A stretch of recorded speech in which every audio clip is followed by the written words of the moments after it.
Jā, te jau kā pa tirgu rakstīja, kad nebija panika, kamēr ir privātajā grupā, jo tas bija gaidīts, tad jā, patiesībā arī ne tikai privātajā grupā, es jau visu laiku kā salauzta plate stāstīju par šiem 74 tūkstoši, pa ko es arī joprojām runāju, kas pirmkārt ir šī likvidācija zona, otrs ir tas, ka tā ir kanāla apakša. Un pagaidām mēs vēl patiesībā nesasniedzām, esam ļoti tuvu. 74 300 nonācām, knapi pieskārāmies, bet ja mēs skatāmies joprojām šīs likvidācijas, šeit vēl nedaudz zemāk būtu jāizķer.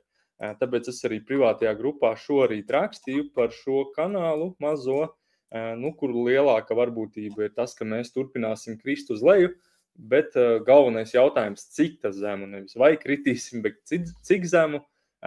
Pirmais tas ir, vai mēs nonāksim zemāk par šo iepriekšējo, un manuprāt, jā, jo, kā jau minēju par šīm likvidācijām, manuprāt, viņas ir jālikvidē, un kā jau mēs zinām, visu laiku nevar iet tikai augšā bez saucamajiem šiem pullbackiem, un arī tāpat nevar iet taisni lejā bez kaut kādām atkāpēm uz augšu. Tā kā tas ir pilnīgi normāli, ka tirgus ejot uz leju, veids kaut kādu kustību arī nedaudz uz augšu, kas divos variantos palīdz šiem lielajiem spēlētājiem savākt šīs likvidācijas. Viens, tas ir tie, kas iegāja vēlos short pozīcijās, pieņemsim redzēja, ka tirgus krita, izdomāja ieiet shortā, pieņemsim šajā vietā, un tad tika iesprostota vai arī stop loss tika aizķerts, un kā arī tie, kas domāja, ka šī ir pati apakša,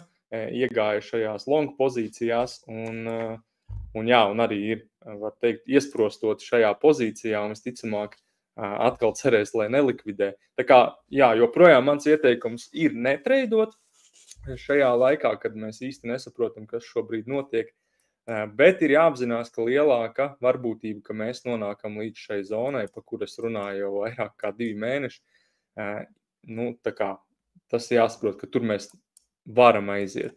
Vienīgā lieta, ko es minēju arī iepriekš, bija tātad šī 81 000 zona, kur mums vairākas dienas sanāca noturēties, bet jā, diemžēl mēs arī šo zonu izlauzām un redzējām šo lielo kritumu.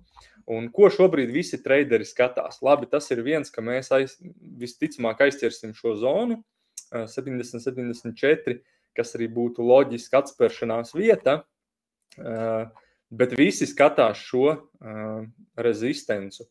Un patiesībā būs interesanti brīdī, kad mēs tieši izlauzīsim šo līniju uz augšu. Tātad mans scenārijs varētu būt tāds, ka mēs tomēr nonākam šeit, cik precīzi vai mēs atspērsimies no šīs vietas vai zemāk, tas ir cits jautājums, bet es domāju, tā īstermiņā kaut kāda kustība uz leju turpināsies, un aizķerot šīs likvidācijas, es domāju, ka mēs virzīsimies uz augšu un pat virzīsimies iespējams pat līdz 90-95 tūkstoši, kur arī, manuprāt, būs tas noteicošais vai tādā vidustermiņā šis bullruns turpinās, vai, pretējā gadījumā, ja mēs netiekam virs šiem 95 tūkstošiem, tad ir jāsāk domāt, jo pagaidām, ja mēs skatāmies 50 dienas grafikā, šī diverģence jau parādās, arī šī likvidācija zona jau arī var teikt, jau tūlīt būs sasniegta, bet jā, šis būs galvenais jautājums, vai mēs tiksim virs šiem 95. Ja mēs skatāmies šīs pašas likvidācijas, tad arī šeit pie šiem 95 pat 100 tūkstošiem arī ir šīs daudzās likvidācijas. Un pat varētu būt, ka mēs aizskriesim līdz 100. Bet jā, kā jau es minēju, galvenais ir noturēties virs 95. Vai ir obligāti mēs nonāksim līdz šiem 95? Protams, ka tas nav garantietam, bet varbūtība pēc šī krituma ir liela. Un ja mēs skatāmies šo nedēļas grafikā, tad joprojām neapšaubām mēs esam šajā bullrunā, ja neskatās šo kritumu, jo joprojām ir, tātad mēs esam šajā uptrendā.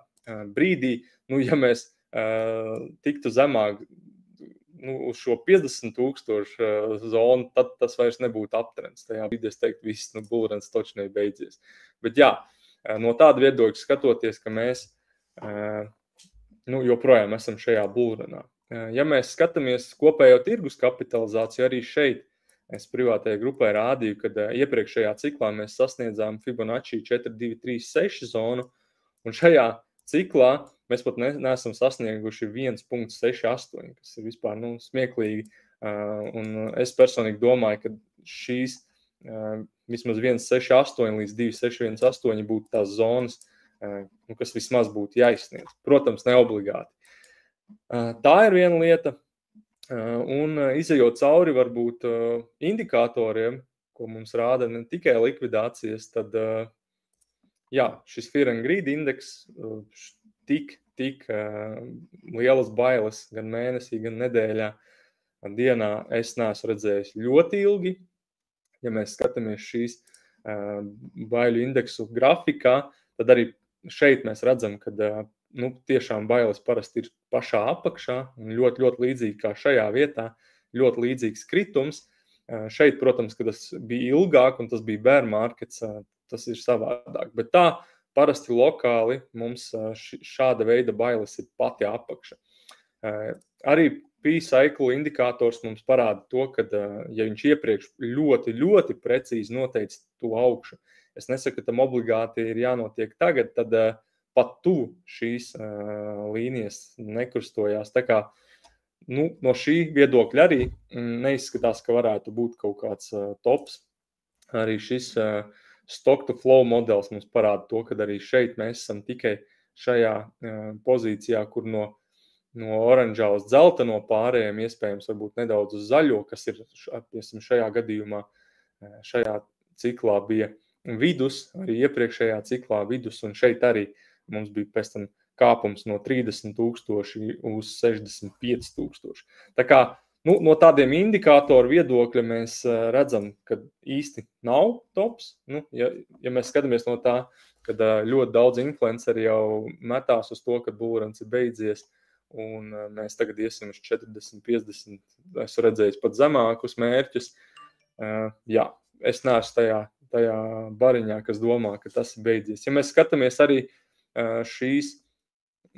šos maciņus, kuri tur vairāk kā 1000 bitcoinus, arī šeit varam redzēt, augšā ir cena, melnajā krāsā, un šajā oranžajā krāsā vai dzeltenajā mēs redzam kāpumu. Tā kā šī maciņi, kas tur vairāk bitcoinu, pieaug šajā krituma laikā. Tā kā no šādiem viedokļiem varbūt neliekas, kad esam pašā apakšā. Ja mēs skatāmies tātad šo total, jeb kopējo tirgus kapitalizāciju, tad arī šeit mums nākamā zona kaut kāda 2,2 triljoni, kas arī būtu tas iespējams pēdējais kritums, un tad bitcoins varētu būt šie 70-72 tūkstoši. Ja mēs skatāmies, dominance vienkārši turpina augt, bet ko mēs uzreiz redzam nedēļas grafikā, joprojām ir šī spēcīgā diverģence uz leju. Es negribu domāt, ka bullruns beigsies un iedomājieties, ja sāktos bear markets, tad šī dominance vispār uzskriet līdz 70, 80, varbūt 90%. Es neticu, ka tas varētu notikt, bet ja sāktos bear markets, tad tam būtu jānotiek. Tā kā no tāda viedokļa. Protams, altcoin turpina krist, nekas ļoti labs nav, un kā jau es esmu minējis vairākas reizes, es joprojām turu 70% šajā Ethereumā un Solanā, neskatoties uz to, ka potenciāls lielāks ir tādiem mazākiem altcoiniem. Bet es vēl pagaidām savu galveno signālu esmu sagaidījis, kas ir naudas printēšana un federālā rezerve, tātad šī aktīvu pirkšana. Un, kā jau mēs arī redzējām, varbūt mums Andrejs bija grupā un Igors ielicis, kad tātad bija šī sanāksme federālās tā kā ātrāka, ko viņi tur nolēmas īsti nepateikšu, Andrejs varbūt padalīsies, bet tā kā es domāju, ka viss ir pēc viņu plāna, varbūt ne mūsu plāna, jo daudzi to negaidīja, tā skaitā es negaidīju, ka būs tik ilgs tas kritums, un kā jau es minēju, iepriekšējās tiešraidēs kaut kam ekonomikā ir jānotiek, lai viņi to printeri varētu ieslēgt. Tā kā, jā, šis ir tas gadījums, manuprāt, kad viss tirgus krīt. Ne tikai kripto, un es personīgi domāju, ja akciju tirgus nesāktu krist, tad arī kripto tirgu ietu daudz labāk. Tā kā es gribētu teikt, ka Bitcoins salīdzinoši ar akciju tirgu nemaz neizskatās tik slikti, ja mēs skatāmies procentuālu kritumu.